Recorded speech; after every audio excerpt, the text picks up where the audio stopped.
dyan, tapos sasaksak na lang. Gusto mo?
Truly, Lord, that love is a very splendid thing, because you are the God who can give us the ability, especially to mothers, to make love really a very splendid thing.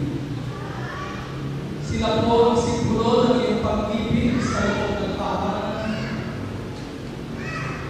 At ang simbolo na ito, to your church. Maraming po salamat, Panginoon, sa buhay ng mga ina. Maraming salamat that they do not only become biological mothers, but more especially, Lord, you have made them to be spiritual mothers inside the family, inside the home, and even inside the church.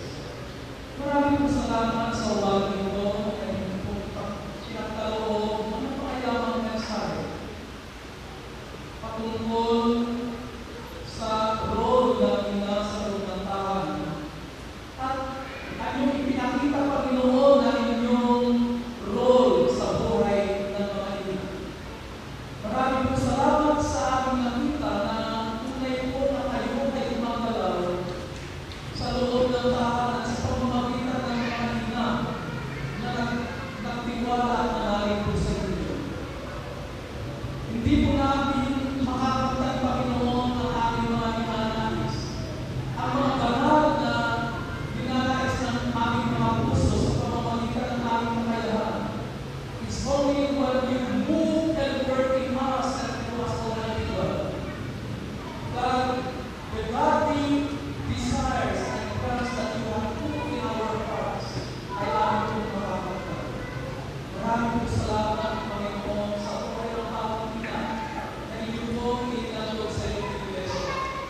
Dalangin namin na inyong pong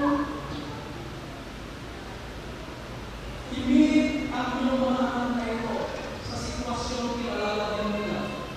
Dalangin namin, Panginoon, ang patuloy na pagtanggap nila ng iyong kapangyarihan.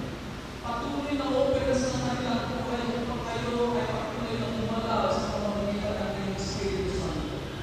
At sa mga difficulties na kinaroonan nila, Panginoon, dalangin namin na mailagak at mailagay ang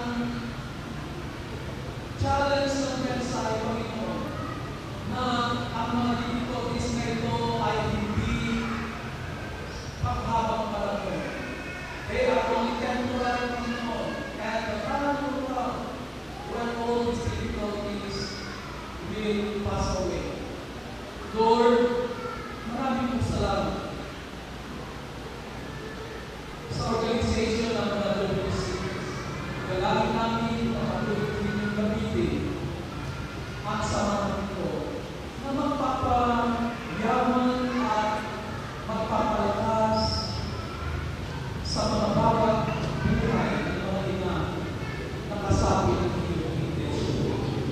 Dalangin namin, Panginoon, ang inyong pagtuon sa mga personal nilang desire sa kanilang mga puso.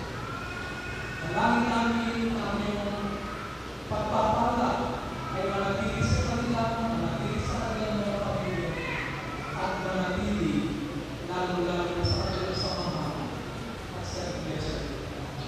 Lord, we lift up to you all the honor and the glory and the praise of the Lord this day.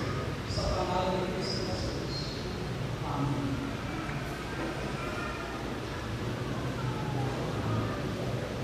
To all mothers, your arms were always open when you needed a hug. Your heart understood when you needed a friend. Your gentle eyes were open when you needed a lesson. Your strength and love has guided us and made us peace in life. Happy Mother's Day. We are request for yung mga family members for the mothers na nandito na naman po ay kumuha po kayo ng comment doon at pakibigay po sa iyong mga mother. And tell them or father, please them and say, Happy Father's Day. Family members po. What family member?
Yes, Happy Mother's Day po sa